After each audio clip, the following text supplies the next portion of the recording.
ஒவ்வொரு மனிதனும் தன்னுடைய அனுபவத்திலும் வாழ்க்கை வழிமுறைகளிலும் ஒவ்வொரு விதமாக வேறுபட்டிருக்கின்றனர். அதிலும் பிரபலங்களின் அனுபவங்கள் முற்றிலும் வேறுபட்டதாகவும் வித்தியாசமாகவும் இருக்கின்றது. அவர்கள் சத்குருவிடம் தங்கள் அன்றாட வாழ்வில் சந்திக்கக்கூடிய பிரச்சனைகளை கேள்விகளாக எழுப்பி அதற்கான சரியான ஒரு தீர்வையும் சத்குருவிடம் கேட்டு அறிந்துள்ள இந்த சுவாரஸ்யமான உரையாடல்கள் வரும் வாரங்களில். இன்றைய நிகழ்ச்சியில் சிறப்பு விருந்தினர் நடிகர் விவேக் அவர்கள். இவர் இந்த பகுதியில் பொதுமக்களுக்கு பயனளிக்கக்கூடிய பல சுவாரஸ்யமான கருத்துக்களை சத்குரு ஜக்கி வாசுதேவுடன் உரையாடியுள்ளார்.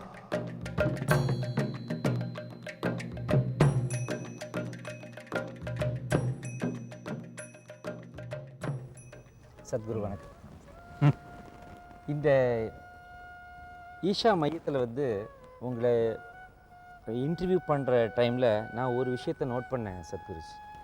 என்னென்னா, ஒரு பெரிய இண்டஸ்ட்ரியலிஸ்டாக இருக்கார், இல்லாட்டி ஒரு கம்ப்யூட்டரில் ஒரு சாஃப்ட்வேரில் அந்த டிபார்ட்மெண்ட்டில் ஒரு சிஇஓ இருக்கிறாங்க, இல்லாட்டி ஒரு மல்டி மில்லியனராக இருக்கார் லைஃப்பில், பெரிய பெரிய விஐபிஸ்லாம் இருக்காங்க.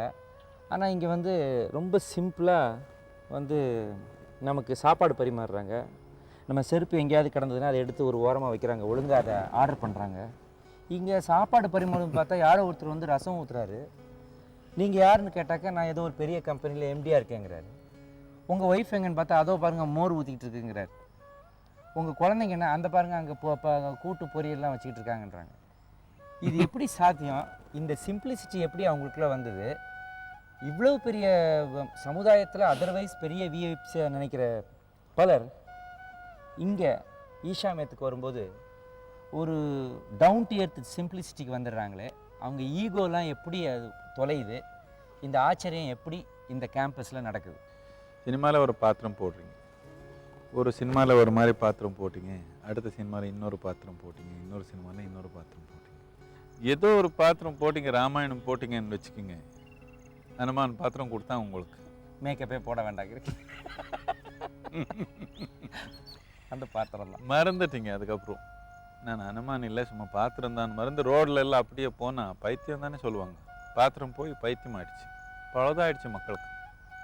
வாழ்க்கை எப்படி இருக்குதோ அப்படி உணர்ந்ததானே அவன் அதை நல்லபடியாக நடத்துக்க முடியும். இது நான் போட்டிருக்க பாத்திரம் ஒரு பாத்திரம்னு அவனுக்கு புரிஞ்சிருந்தா அது முழுமையாக ஈடுபடுவான்.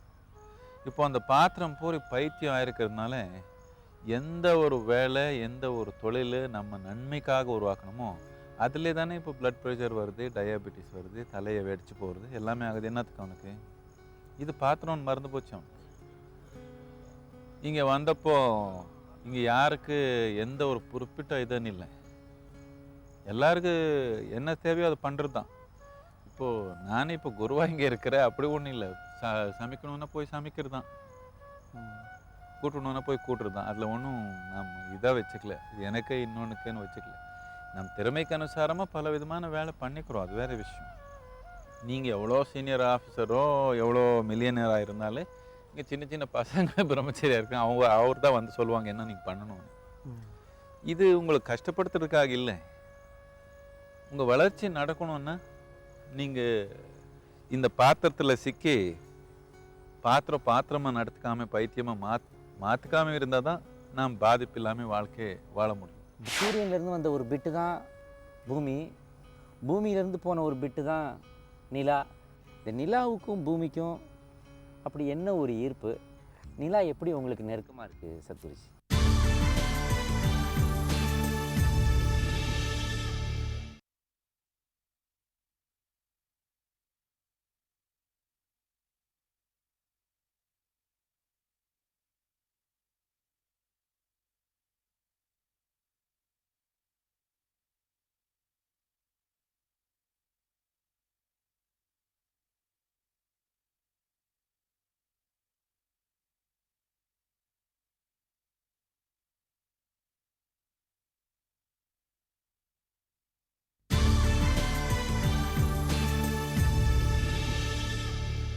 இந்த நிலாவுக்கும் நமக்கும் ரொம்ப சம்மந்தம் இருக்குது. சூரியன்லேருந்து வந்த ஒரு பிட்டு தான் பூமி, பூமியிலேருந்து போன ஒரு பிட்டு தான் நிலா அப்படின்லாம் சயின்ஸு சொல்லிகிட்ருக்கு. பசிபிக் சீல ஒரு பெரிய பள்ளம் ஒன்று இருக்குது. பசிபிக்குடைய ஆழத்தில் பார்த்தா மிகப்பெரிய பள்ளம் ஒன்று இருக்குது. அதை வந்து சந்திரன் வந்ததுன்னா அதை கரெக்டாக நிரப்பிட முடியும், அவ்வளோ பெரிய ஆழமான பள்ளம் இருக்குது அப்படின்னு ஒரு சயின்ஸ் கிரானிக்கலில் படிச்சிருக்கேன். நம்ம சின்ன வயசில் நம்ம அம்மா வந்து நமக்கு சாப்பாடு ஊட்டும்போது நிலாவை காட்டி தான் ஊட்டியிருக்காங்க.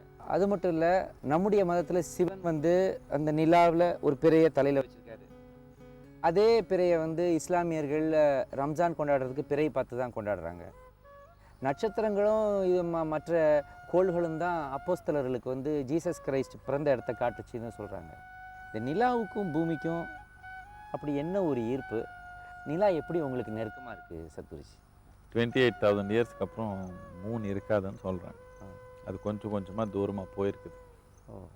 அது ஒரு டிஸ்டன்ஸ் மேலே தாண்டிடுச்சுன்னா அதுக்கப்புறம் இல்லாமல் போயிடும்.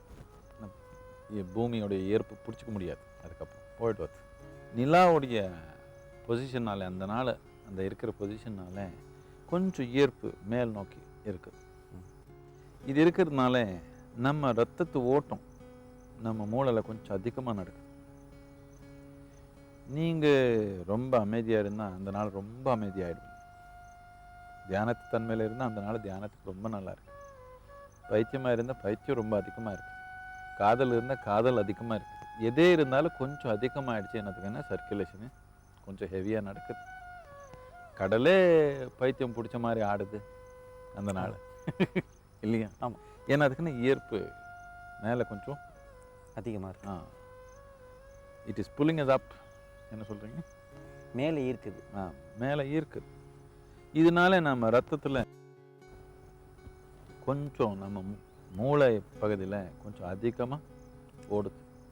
நம்ம தன்மை எது இருந்தாலும் அது கொஞ்சம் அதிகமாக நடக்கிற மாதிரி ஒரு வாய்ப்பு இருக்குது.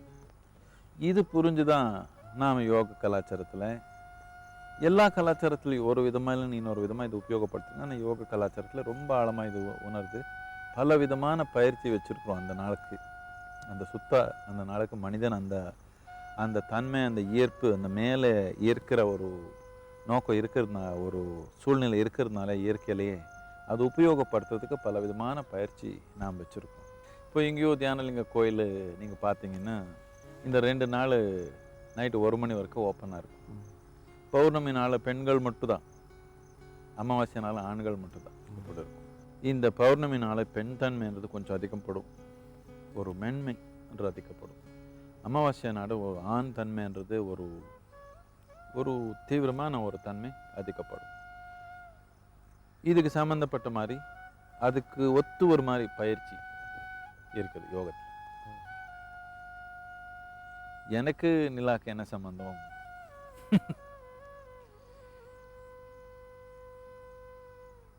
இது வார்த்தையில் எனக்கு சொல்றது கஷ்டம், அதுலேயும் தமிழில் சொல்றது ரொம்ப கஷ்டம். ஒன்று என்ன சொல்ல முடியும்னா, எல்லாமே சரியாக நடந்தால் நான் உயிர் விடுறது கட்டாயமாக பௌர்ணமி நாள் தான் விட போகிறேன், இல்லைன்னா அமாவாசை நாள் விட போகிறேன். நான் எதுக்கு இது சொல்கிறேன்னா, வேறு பல விஷயங்கள் அந்த நாள் நடக்கலாம். இதுக்கு ஒரு விஞ்ஞானம் இருக்குது இது பின்னாடி. இது காரணருக்கு அப்பாற்பட்ட விஞ்ஞானம் இருக்கிறதுனால இது வார்த்தையில் விவரிக்கிறது ரொம்ப கஷ்டம். சத்குருஜி, இன்றைக்கி பார்த்தீங்கன்னா paper, cinema posters, internet channels எல்லாமே வந்து செக்ஸுக்கு கதவுகளை திறந்து விட்டுருச்சு. யங்ஸ்டர்ஸ் யார் வேணாலும் அவங்க ரூமுக்குள்ளே போய் இன்டர்நெட்டை ஓப்பன் பண்ணிட்டாங்கன்னா they are thrown open to checks. அவங்க அதை பற்றி எது வேணாலும் தெரிஞ்சுக்கலாம், எது மாதிரியான வெப்சைட்டுக்குள்ளேயும் போய் எதை வேணாலும் பார்க்க முடியும். ஆனால் சமுதாயத்தில் அவங்களுடைய அப்ரோச் டு தட் வந்து ஒரு டேபுவாக இருக்குது. இன்னமும் அவங்களால அதை தெரிஞ்சுக்கிறாங்க. Input is so much, but there is no ஒரு டெமோவுக்கு பாசிபிலிட்டி இல்லாமல் இருக்குது. அவங்க அதை வந்து அதை பற்றின ஒரு சரியான தகவலும் அவங்களுக்கு கிடைக்க மாட்டேங்குது. ஆனால் அதே நேரத்தில் நிறைய தெரிஞ்சு வச்சுக்கிட்டு அதை எப்படி வெளிப்படுத்துறதுன்னு தெரியாமல் கஷ்டப்படுறாங்க இன்று யங்ஸ்டர்ஸு. அது செக்ஸ் எஜுகேஷன் கூட ஒரு சின்ன வார்த்தையில் அடைக்கிடலாம். இது எப்படி நம்ம நாட்டில் இதை நம்ம சமாளிக்க போகிறோம்? ஏன்னா அவங்களுக்கு எல்லாத்தையும் கொண்டாந்து போட்டுடுறோம்.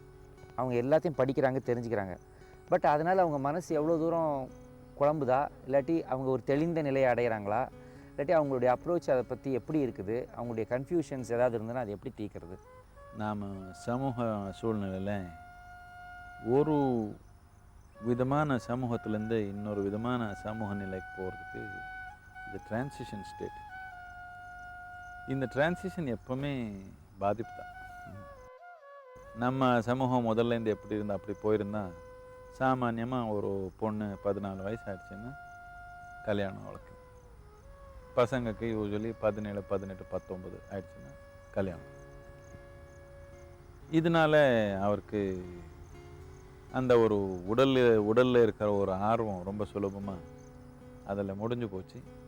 ஏதோ அவன் தொழிலையோ படிப்புலையோ எதுலேயோ அவனுக்கு கவனம் போகிறதுக்கு வாய்ப்பு இருக்குது. என்னத்துக்குன்னா, ஒன்று உடல் நிலை மட்டும் இல்லை, உணர்ச்சி நிலையிலையும் ஒரு சமநிலையான ஒரு சூழ்நிலை ஏற்பட்டது.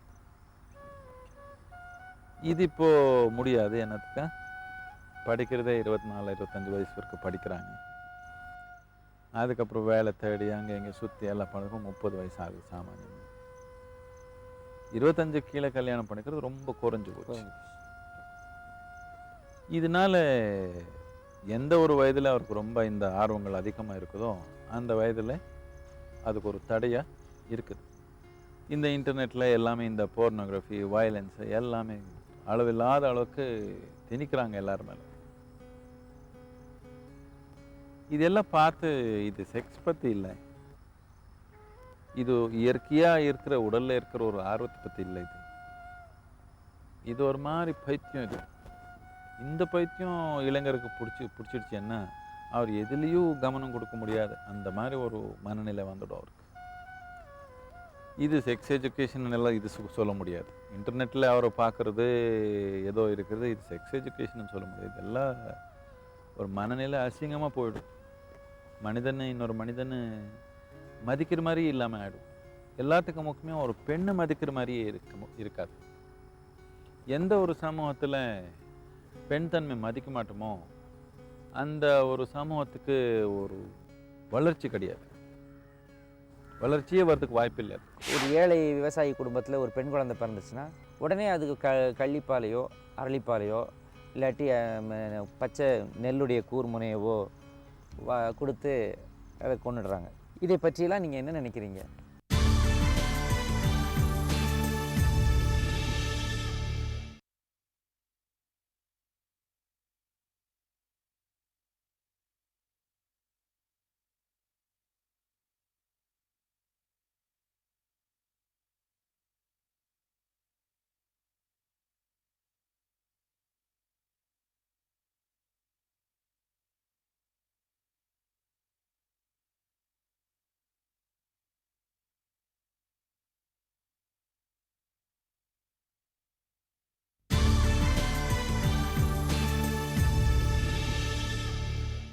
இன்னும் தமிழ்நாட்டில் உசிலம்பட்டி பக்கத்துலலாம் ஃபீமேல் இன்ஃபேன்டிசைடுங்கிறது இன்னும் நடந்துக்கிட்டு இருக்குது.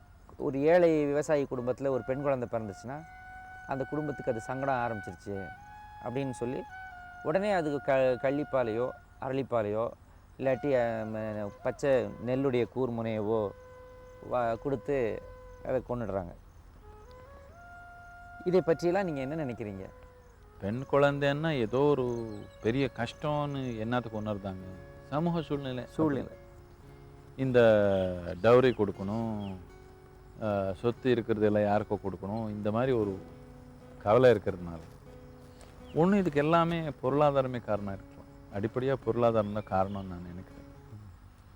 பொருளாதார நிலை கொஞ்சம் முன்னேற்றமாக போயிடுச்சுன்னா வீட்டில் பெண் குழந்தைன்றது ரொம்ப பெருமையாக பார்ப்பாங்கன்னு நான் நினைக்கிறேன்.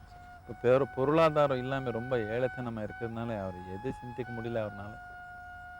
அவருக்கு என்ன, ஆண் வந்தால் சம்பாதிக்க முடியும், பெண் வந்தால் செலவு பண்ணணும் என்ற ஒரே ஒரு கருத்தில் அவர் போகிறாங்கன்னு நினைக்கிறேன். ஆமாம், இந்த ஏழைத்தனம் போகாமல் இது எதுவும் ஒன்றும் சரி பண்ண முடியல. ஆனால் ஒரு ரொம்ப ஸ்ட்ரிக்டான ஒரு சட்டம் கூட இதுக்கு தேவையில்லைன்னு கண்ட்ரோல் பண்ண முடியாது. சட்டம் கண்டிப்பாக தேவை. சட்டம் கண்டிப்பாக தேவை.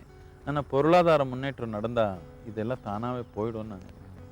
ஒரு கன்றுக்குட்டி நோயினால் ரொம்ப கஷ்டப்பட்டுச்சுன்னா அதை கூட நம்ம வந்து we can relieve it's pain, அதனுடைய வலியிலிருந்து அதை விடுதலை பண்ணிடலாம். அதே கருணை கொலை கூட செய்யலாம், அது ஒன்றும் தப்பு இல்லை அப்படின்னு கருணாமூர்த்தியாக விளங்கிய மகாத்மா காந்தி சொன்னதாக சொல்லுவாங்க. மெர்சி கில்லிங்கிற ஒரு கான்செப்ட் இருக்குது.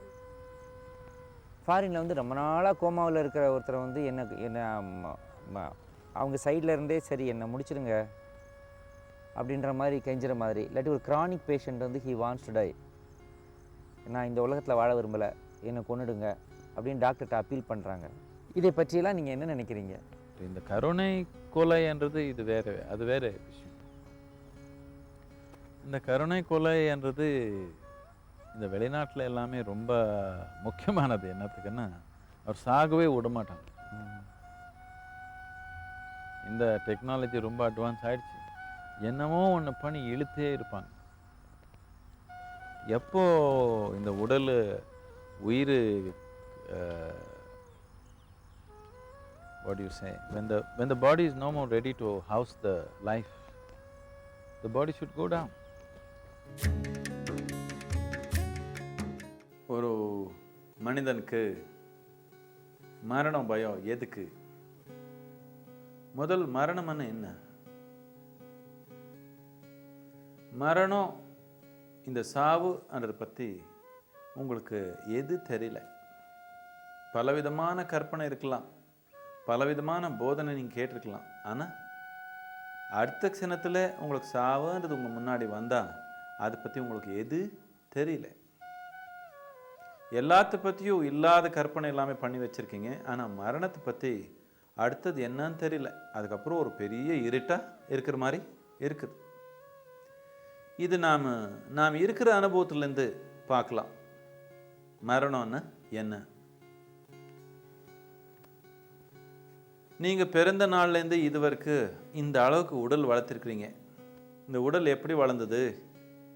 இது நாம் இந்த பூமி தாயிலேருந்து வாங்கின கடன்.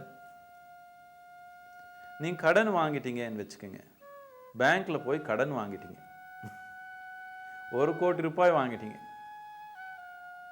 இது ஒரு 10 வருஷத்தில் இந்த 1 கோடி போய் நீங்கள் 100 கோடியாக வளர்த்துருந்தா, அந்த பேங்க் மேனேஜர் உங்கள் வீட்டுக்கு வந்தால் அவருக்கு நீங்கள் என்ன பண்ணுவீங்க?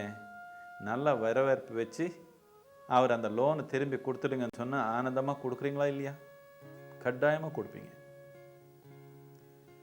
ஆனால் 1 கோடி லோன் வாங்கினீங்க, எல்லாம் பாழாக போட்டிங்க.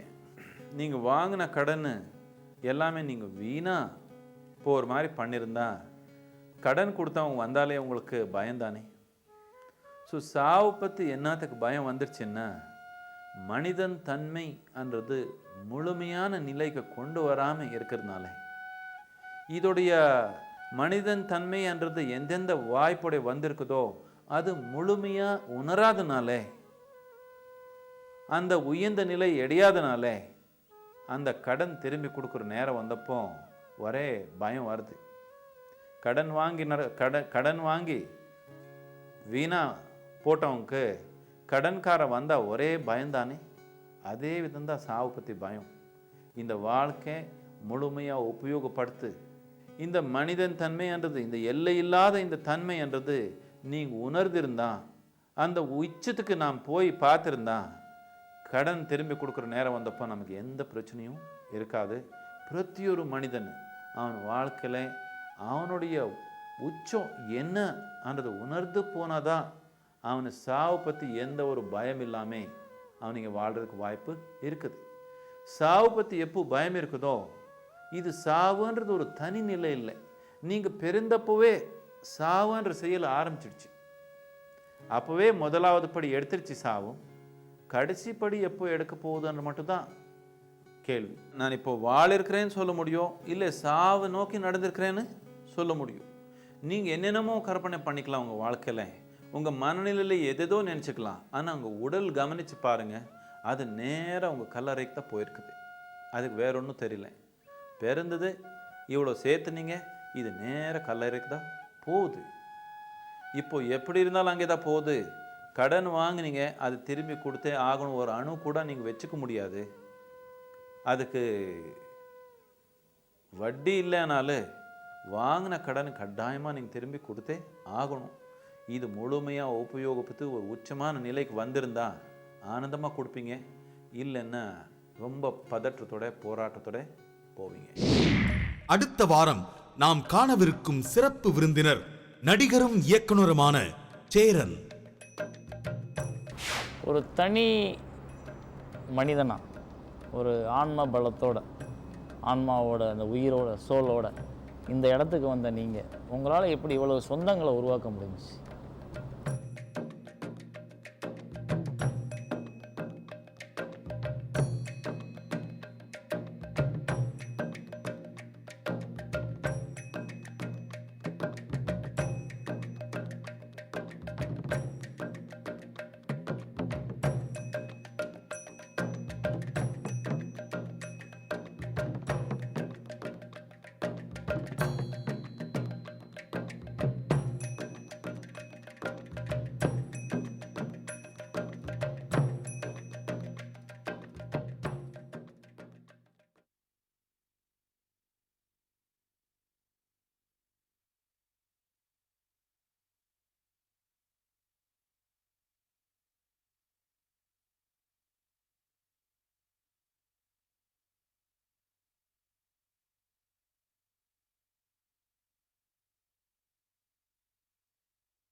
ஒவ்வொரு மனிதனும் தன்னுடைய அனுபவத்திலும் வாழ்க்கை வழிமுறைகளிலும் ஒவ்வொரு விதமாக வேறுபட்டிருக்கின்றனர்.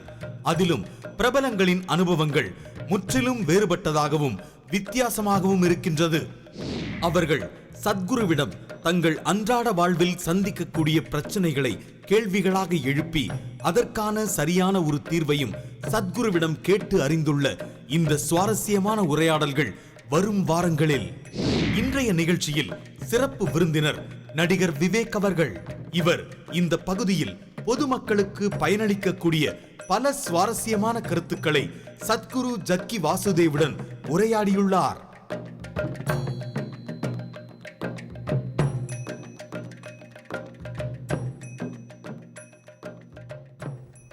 சத்குரு வணக்கம்.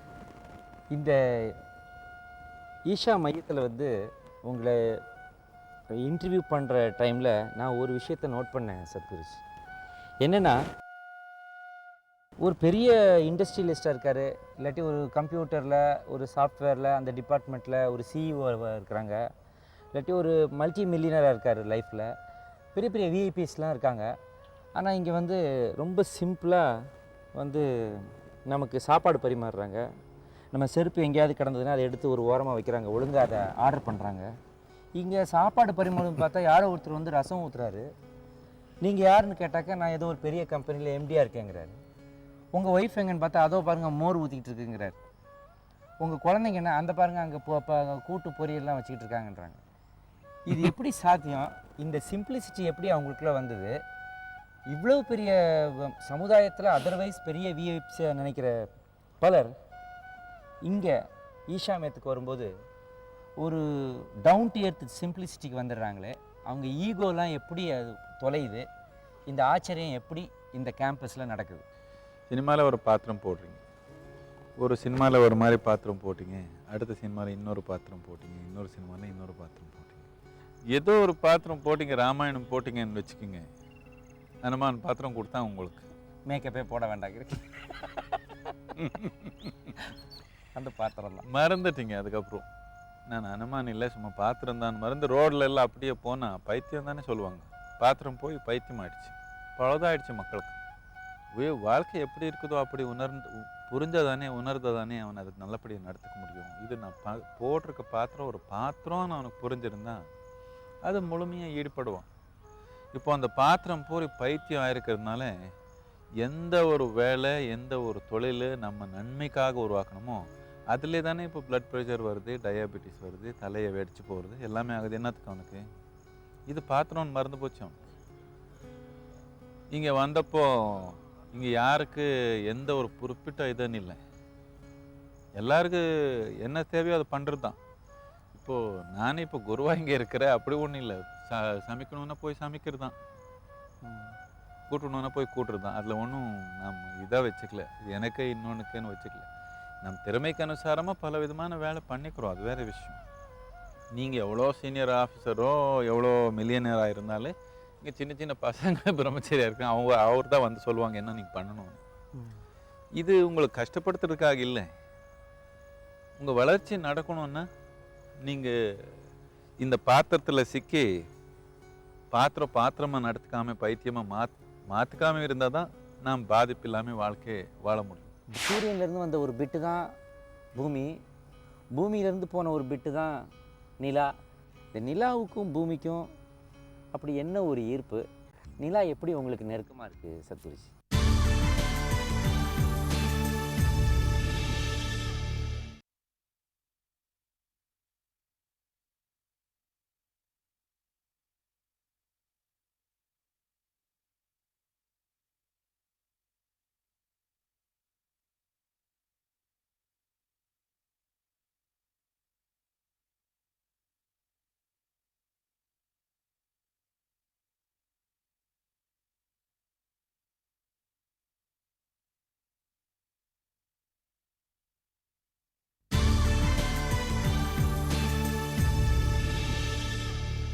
இந்த நிலாவுக்கும் நமக்கும் ரொம்ப சம்மந்தம் இருக்குது. சூரியன்லேருந்து வந்த ஒரு பிட்டு தான் பூமி, பூமியிலேருந்து போன ஒரு பிட்டு தான் நிலா அப்படின்லாம் சயின்ஸு சொல்லிகிட்ருக்கு. பசிபிக் சீயில் ஒரு பெரிய பள்ளம் ஒன்று இருக்குது.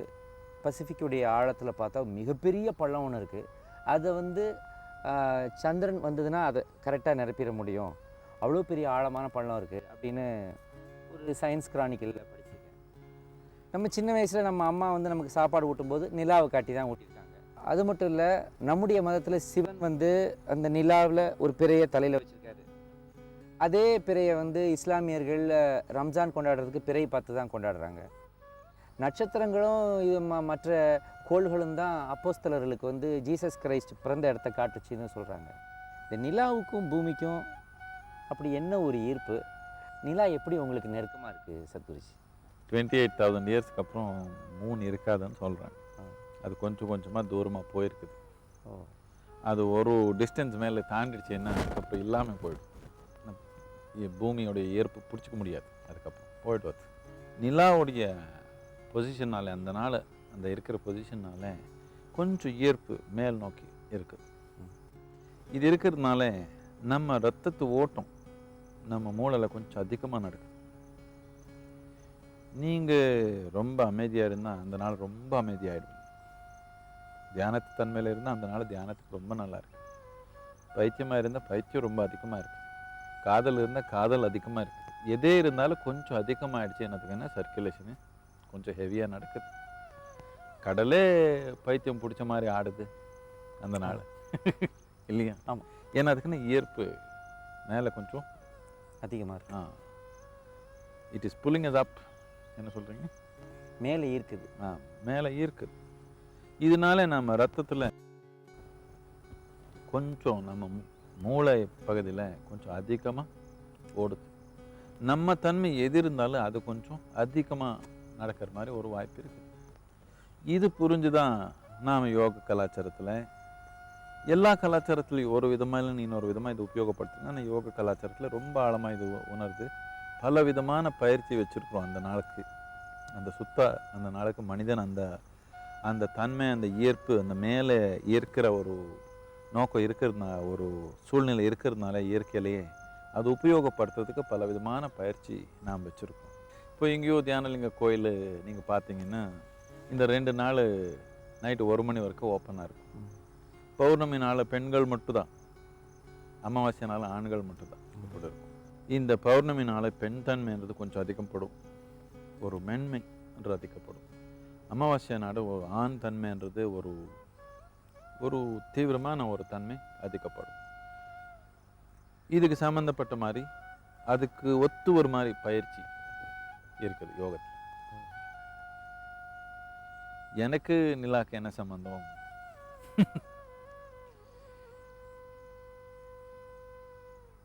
இது வார்த்தையில் எனக்கு சொல்றது கஷ்டம், அதுலேயும் தமிழில் சொல்றது ரொம்ப கஷ்டம். ஒன்று என்ன சொல்ல முடியும்னா, எல்லாமே சரியாக நடந்தால் நான் உயிர் விடுறது கட்டாயமாக பௌர்ணமி நாள் தான் விட போகிறேன், இல்லைன்னா அமாவாசை நாள் விட போகிறேன். நான் எதுக்கு இது சொல்கிறேன்னா, வேறு பல விஷயங்கள் அந்த நாள் நடக்கலாம். இதுக்கு ஒரு விஞ்ஞானம் இருக்குது இது பின்னாடி. இது காரணருக்கு அப்பாற்பட்ட விஞ்ஞானம் இருக்கிறதுனால இது வார்த்தையில் விவரிக்கிறது ரொம்ப கஷ்டம்.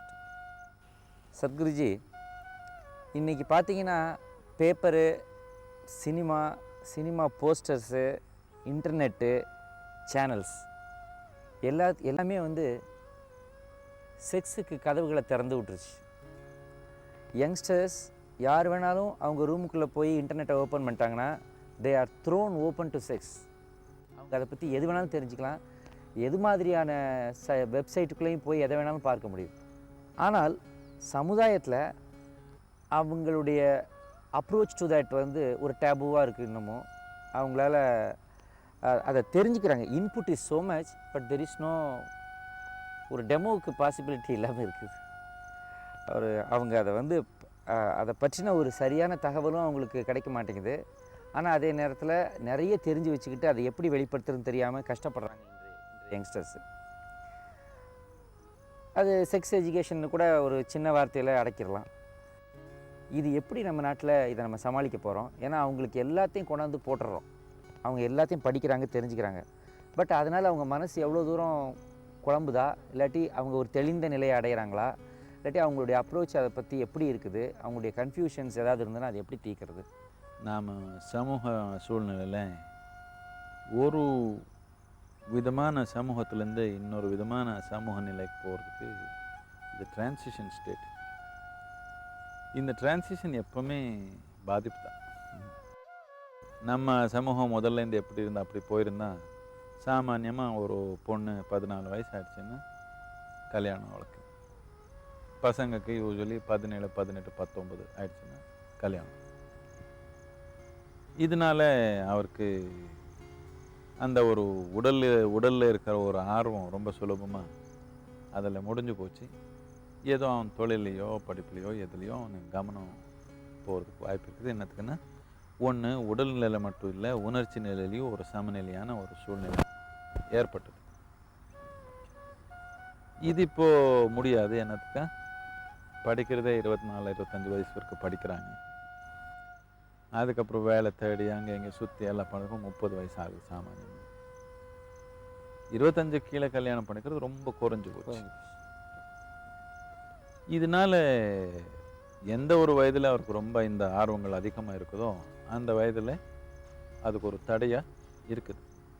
இந்த இன்டர்நெட்டில் எல்லாமே இந்த போர்னோகிராஃபி, வயலன்ஸு எல்லாமே அளவில்லாத அளவுக்கு திணிக்கிறாங்க எல்லார் மேலே. இதெல்லாம் பார்த்து இது செக்ஸ் பற்றி இல்லை, இது இயற்கையாக இருக்கிற உடலில் இருக்கிற ஒரு ஆர்வத்தை பற்றி இல்லை. இது ஒரு மாதிரி பைத்தியம்.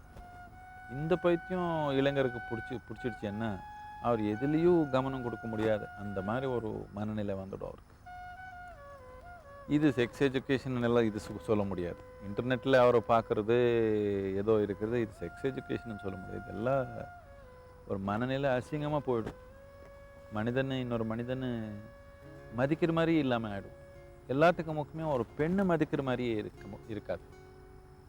எந்த ஒரு சமூகத்தில் பெண் தன்மை மதிக்க மாட்டோமோ அந்த ஒரு சமூகத்துக்கு ஒரு வளர்ச்சி கிடையாது. வளர்ச்சியே வரதுக்கு வாய்ப்பு இல்லை. ஒரு ஏழை விவசாயி குடும்பத்தில் ஒரு பெண் குழந்தை பிறந்துச்சுன்னா உடனே அதுக்கு கள்ளிப்பாலையோ அரளிப்பாலையோ இல்லாட்டி பச்சை நெல்லுடைய கூர்முனையவோ கொடுத்து அதை கொண்டுடுறாங்க. இதை பற்றியெல்லாம் நீங்கள் என்ன நினைக்கிறீங்க?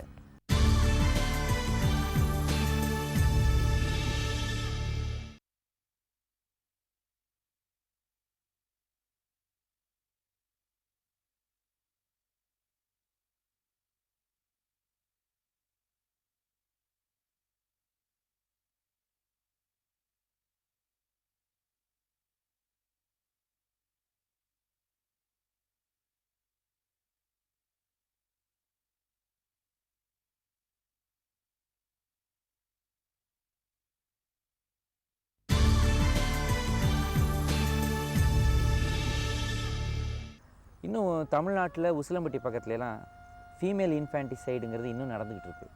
ஒரு ஏழை விவசாயி குடும்பத்தில் ஒரு பெண் குழந்தை பிறந்துச்சுன்னா அந்த குடும்பத்துக்கு அது சங்கடம் ஆரம்பிச்சிருச்சு அப்படின்னு சொல்லி உடனே அதுக்கு கள்ளிப்பாலையோ அரளிப்பாலையோ இல்லாட்டி பச்சை நெல்லுடைய கூர்முனையவோ கொடுத்து அதை கொண்டுடுறாங்க. இதை பற்றியெல்லாம் நீங்கள் என்ன நினைக்கிறீங்க? பெண் குழந்தைன்னா ஏதோ ஒரு பெரிய கஷ்டம்னு என்னத்துக்கு உணர்ந்தாங்க. சமூக சூழ்நிலை இந்த டவுரி கொடுக்கணும், சொத்து இருக்கிறதெல்லாம் யாருக்கோ கொடுக்கணும், இந்த மாதிரி ஒரு கவலை இருக்கிறதுனால ஒன்று இதுக்கு எல்லாமே பொருளாதாரமே காரணம் இருக்கலாம். அடிப்படையாக பொருளாதாரம் தான் காரணம்னு நான் நினைக்கிறேன். பொருளாதார நிலை கொஞ்சம் முன்னேற்றமாக போயிடுச்சுன்னா வீட்டில் பெண் குழந்தைன்றது ரொம்ப பெருமையாக பார்ப்பாங்கன்னு நான் நினைக்கிறேன். இப்போ பொருளாதாரம் இல்லாமல் ரொம்ப ஏழைத்தனமாக இருக்கிறதுனால அவர் எது சிந்திக்க முடியல. அவருக்கு என்ன ஆண் வந்தால் சம்பாதிக்க முடியும், பெண் வந்தால் செலவு பண்ணணும் அந்த ஒரே ஒரு கருத்தில் அவர் போகிறாங்கன்னு நினைக்கிறேன். இந்த ஏழைத்தனம் போகாமல் இது எதுவும் ஒன்றும் சரி பண்ண முடியல. ஆனால் ஒரு ரொம்ப ஸ்ட்ரிக்டான ஒரு சட்டம் கூட இதுக்கு தேவையில்லைன்னு கண்ட்ரோல் பண்ண முடியாது. சட்டம் கண்டிப்பாக தேவை. சட்டம் கண்டிப்பாக தேவை. ஆனால் பொருளாதார முன்னேற்றம் நடந்தால் இதெல்லாம் தானாகவே போயிடும்னு நான் நினைக்கிறேன். ஒரு கன்றுக்குட்டி நோயினால் ரொம்ப கஷ்டப்பட்டுச்சுன்னா அதை கூட நம்ம வந்து we can relieve it's pain, அதனுடைய வலியிலிருந்து அதை விடுதலை பண்ணிடலாம். அதே கருணை கொலை கூட செய்யலாம், அது ஒன்றும் தப்பு இல்லை அப்படின்னு கருணாமூர்த்தியாக விளங்கிய மகாத்மா காந்தி சொன்னதாக சொல்லுவாங்க. மெர்சி கில்லிங்கிற ஒரு கான்செப்ட் இருக்குது. ஃபாரினில் வந்து ரொம்ப நாளாக கோமாவில் இருக்கிற ஒருத்தரை வந்து என்ன அவங்க சைடில் இருந்தே சரி என்னை முடிச்சிடுங்க அப்படின்ற மாதிரி கெஞ்சுற மாதிரி, இல்லாட்டி ஒரு கிரானிக் பேஷண்ட் வந்து ஹி வாண்ட்ஸ் டு டை, நான் இந்த உலகத்தில் வாழ விரும்பலை, என்னை கொன்னுடுங்க அப்படின்னு டாக்டர்கிட்ட அப்பீல் பண்ணுறாங்க. இதை பற்றியெல்லாம் நீங்கள் என்ன நினைக்கிறீங்க? இந்த கருணை கொலைன்றது இது அது வேற விஷயம். இந்த கருணை கொலைன்றது இந்த வெளிநாட்டில் எல்லாமே ரொம்ப முக்கியமானது. என்னத்துக்குன்னா அவர் சாகவே விட மாட்டாங்க. இந்த டெக்னாலஜி ரொம்ப அட்வான்ஸ் ஆகிடுச்சு, என்னமோ ஒன்று பண்ணி இழுத்தே இருப்பாங்க. எப்போ இந்த உடல் உயிர் what do you say, when the body is no more ready to house the life, the body should go down.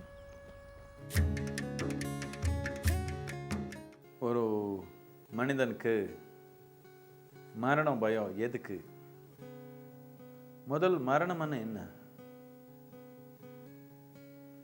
மரணம் இந்த சாவுன்றதை பற்றி உங்களுக்கு எது தெரியல. பலவிதமான கற்பனை இருக்கலாம், பலவிதமான போதனை நீங்கள் கேட்டிருக்கலாம். ஆனால் அடுத்த க்ஷணத்தில் உங்களுக்கு சாவுன்றது உங்கள் முன்னாடி வந்தால் அதை பற்றி உங்களுக்கு எது தெரியல. எல்லாத்த பற்றியும் இல்லாத கற்பனை எல்லாமே பண்ணி வச்சுருக்கீங்க. ஆனால் மரணத்தை பற்றி அடுத்தது என்னன்னு தெரியல. அதுக்கப்புறம் ஒரு பெரிய இருட்டாக இருக்கிற மாதிரி இருக்குது. இது நாம் இருக்கிற அனுபவத்துலேருந்து பார்க்கலாம்.